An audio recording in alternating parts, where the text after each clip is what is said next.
E aí, pessoal, tudo bem? Então, hoje a gente vai falar um pouquinho sobre resposta à acusação, que é uma dúvida que muita gente sempre tem, né? O que é alegar, o que não é alegar, o que não pode faltar na resposta à acusação. Essa dúvida eu sempre recebo dos nossos seguidores aqui, dos nossos alunos, e com certeza é uma dúvida bem comum, porque a resposta à acusação, ela é a peça inicial, né? A peça de abertura da tua defesa em uma ação penal. Então, ali você vai já seguir, você já deve estar com sua estratégia formada, né, pensando lá no futuro o que vai acontecer no seu processo, para qual caminho você quer levar esse processo. Né? Então, até algumas semanas atrás, eu fiz a publicação falando um pouco sobre resposta à acusação, dizendo que alguns temas ali que não poderiam faltar, e um dos comentários foi, né, na faculdade, então na faculdade, mas me falaram lá que não, que é para ser a mais reduzida possível. E, de fato, eu concordo com isso com relação à questão de mérito, né? Quando a gente fala do mérito em si da resposta à acusação, a gente deve ser sempre muito objetivo. Por quê? Porque quando chega aquele momento da resposta à acusação, você vai apresentar a sua resposta naquela prova que foi produzida na fase policial. Então, naquela fase, vamos colocar assim, né, inquisitiva, onde não existe um contraditório, uma ampla defesa. Muitas vezes a autoridade policial ela acaba focando também no objetivo de buscar elementos para a condenação, não elementos para demonstrar o processo, né, se realmente a pessoa teve culpa ou não, né, foca numa condenação. Então, com base em tudo isso, a questão de mérito em si, eu particularmente alego, né, faço de forma bem objetiva, faço até negativa, indicada negativa geral nos processos em que eu atuo, né? Esse é um ponto. Mas o que a gente não pode esquecer que tem algumas matérias que a gente deve alegar na nossa resposta à acusação, principalmente questões de que pode acarretar a preclusão, né? Então, eu sempre digo assim, uma incompetência de juízo, por exemplo, né? Se for importante para você alegar no seu processo, a resposta à acusação é o momento que você deve fazer isso. Caso existir alguma nulidade ali anterior à resposta à acusação, mesmo na ação penal, né, apesar de estar bem no início, alguma nulidade na fase policial, né, uma prova que foi produzida de forma ilícita, ali é importante que você traga já essa questão na resposta à acusação, dentre outros temas, né, para você não acarretar aí, cair na preclusão, né. Hoje, infelizmente, cada dia mais os tribunais eles acabaram praticamente com aquela nulidade absoluta, né, que ela pode ser arguida em matéria criminal, que ela pode ser arguida em qualquer momento no processo. Então, eles têm cada vez mais buscado essa questão da nulidade relativa, né? Então, você deve sempre alegar a nulidade na primeira oportunidade que você tem de falar.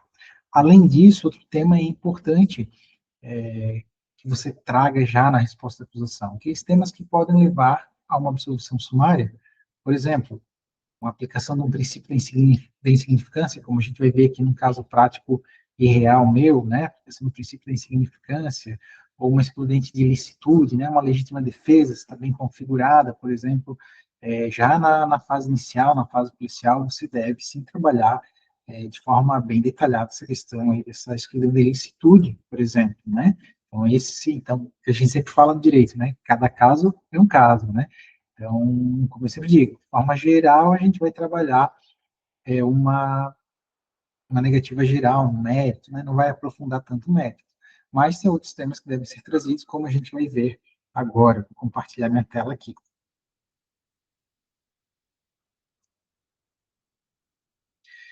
Então, pessoal, nessa resposta à acusação que eu estou compartilhando aqui com vocês, né? Então, a gente trabalhou de forma bem detalhada, porque a gente tinha bons elementos e jurisprudência favorável no sentido de ser reconhecido aqui, ó, a aplicação do princípio da insignificância. Então, como é que a gente fez a nossa resposta à acusação, né? No modo início, então, eu joguei a minha peça real que eu fiz, eu joguei no chat GPT e pedi para ele retirar os nomes ali, né? Para não gerar uma identificação da parte, né? Para me ajudar nesse trabalho. Então, vai ter alguns traços característicos aqui do chat GPT, que é essa divisão, por exemplo, né?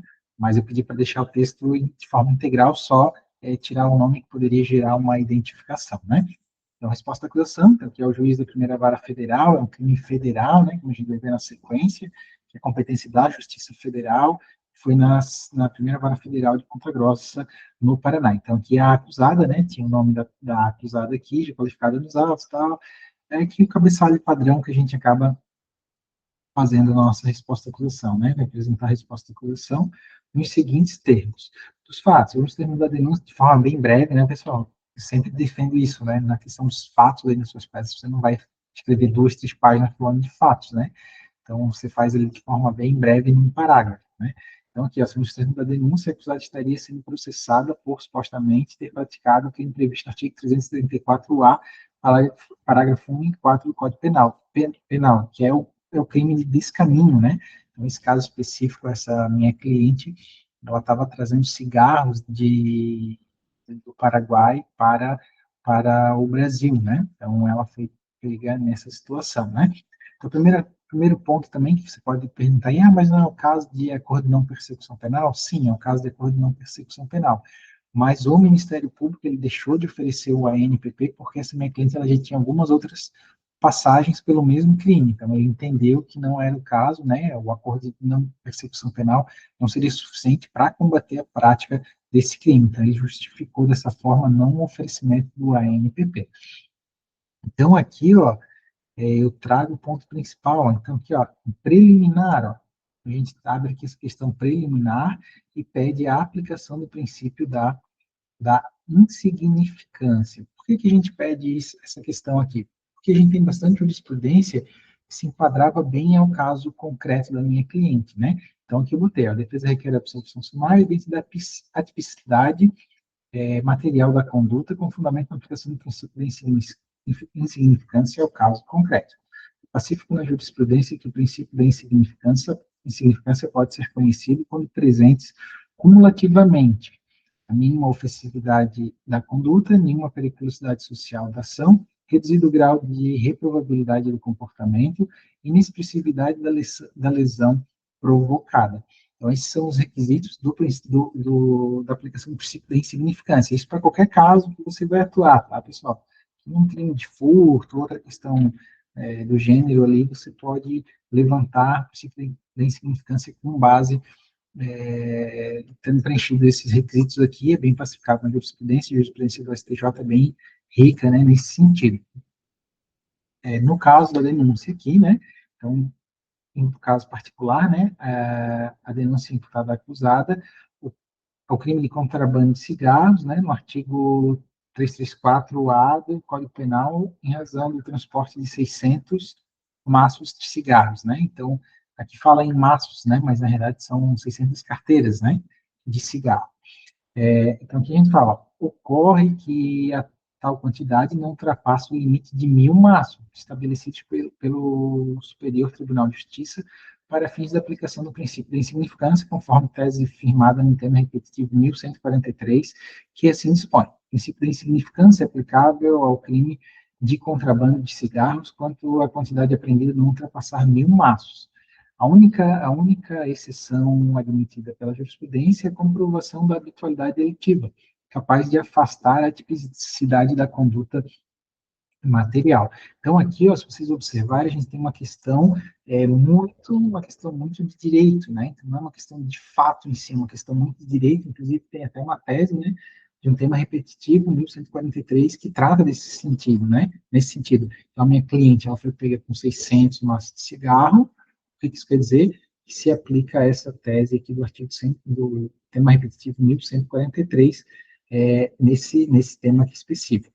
No meu caso específico, a minha cliente, ela tinha habitualidade delitiva a princípio, né? Não foi a primeira vez, ela sofreu várias apreensões, então que inviabilizaria a aplicação do princípio da insignificância aqui, né? Então, se você tem um caso parecido, se o teu cliente é a primeira vez, ele que foi pego nessa situação, se aplica a tese repetitiva 1143.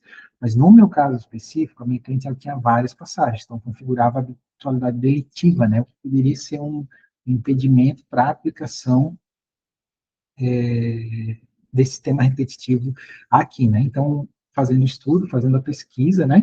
Então, aqui, ó, da inexistência da habitualidade, né? O promotor disse que tinha habitualidade e eu defendi que não, né?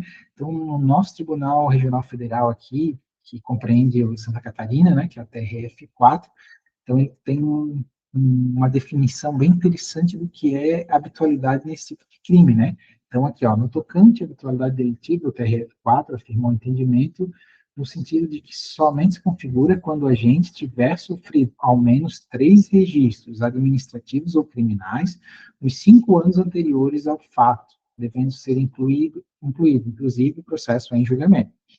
Nesse sentido, a habitualidade delitiva, tal, citou jurisprudência aqui. E agora trago aqui o ponto importante para a gente fazer essa distinção, esse distinguish, né, que a gente chama, né? No caso concreto, dando sequência aqui na peça, né? No caso concreto, a análise dos autos demonstra que, nos 5 anos anteriores à data do fato, 11/5/24, houve apenas uma infração administrativa, datada de 27/10/2021, e que é insuficiente para caracterizar a habitualidade delitiva à luz da jurisprudência do TRF4. Assim, não existe o requisito da habitualidade, assim, inexistente o requisito da habitualidade, não há óbvia aplicação do princípio da insignificância. Então, esse aqui foi um ponto bem importante, né, para você, de fato, a minha cliente aqui, ela tinha várias outras passagens, mais de 5 até, mas todas essas passagens eram, a maioria delas eram, pelo número definido aqui, eram anteriores a 5 anos, né, quer dizer, eram posteriores a 5 anos já da data desse último fato. Então, teoricamente, pela jurisprudência do Tribunal Regional Federal, conjugada ali com o tema repetitivo 1143, não caracterizaria a habitualidade delitiva. Então, a princípio, no caso dela, deveria ser aplicado o princípio da insignificância, né?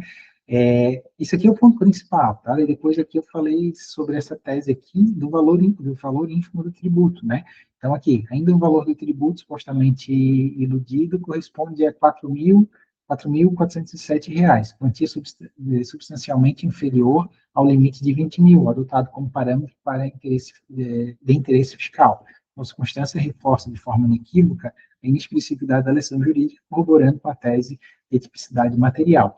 Então, tem esse entendimento também, né? Então, o tributo federal, por exemplo, tem uma portaria em que determina que até R$ 20.000 o fisco, né, federal não ajuiza ação de execução fiscal. Então, entende que os valores abaixo de 20 mil não são de interesses, né, da União, a União não vai atrás disso judicialmente para cobrar. Então, fazendo, né, uma analogia com o criminal, tem jurisprudência nesse sentido, que então aquele crime de sonegação, crime de descaminho, de contrabando, em que o tributo que deixou de ser recolhido fique dentro desse limite de até R$ 20.000, ele também não deve, ele também é considerado um crime insignificante, né? Então, não deve continuar a ação penal, porque se a vítima, né, o governo federal, ele não tem interesse nem de cobrar esse valor, então não teria interesse, não faz sentido a pessoa ser processada por deixar de recolher um tributo no valor inferior a R$ 20.000. Então, nesse caso, agora vamos aqui, né, já que estamos aqui na petição, vamos aqui então para o mérito, eu queria chamar a atenção, no mérito negativa geral, que a gente só negou, disse que os fatos não ocorreram da forma narrada e que ela vai provar isso no decorrer da instrução processual, né? Então, isso que eu falei, mérito geral, né? Que a gente entrou aqui na discussão profunda, foi essa questão de direito que estava bem delimitada aqui de forma favorável para a minha cliente, né? Aqui os pedidos de praxe. Então, deixa eu só encerrar aqui um pedido aqui para compartilhamento. Então, pessoal, é importante que você tenha atenção a isso, né? Então, quando, no seu caso prático, se você tiver uma questão que é de questão de direito, que está muito bem delimitada, favorável ao seu cliente, daí você deve entrar de forma profunda nessa discussão. Caso não exista, né?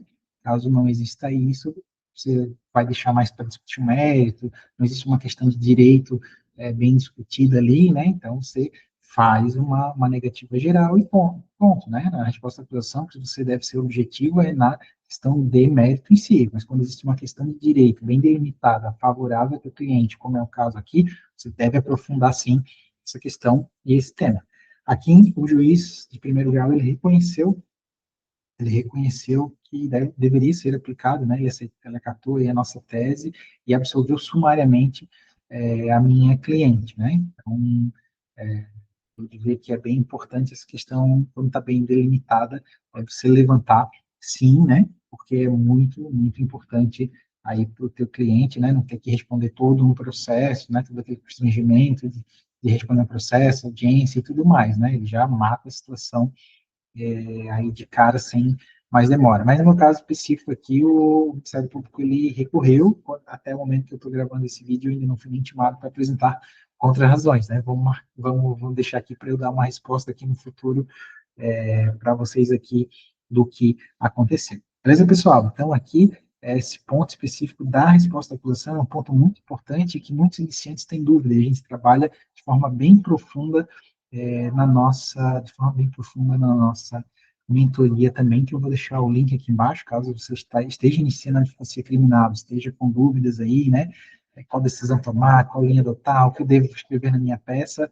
A gente tem um módulo específico que fala de definir essa estratégia, né, na resposta à acusação. Beleza, pessoal? Espero que tenham gostado do vídeo. Forte abraço, até a próxima.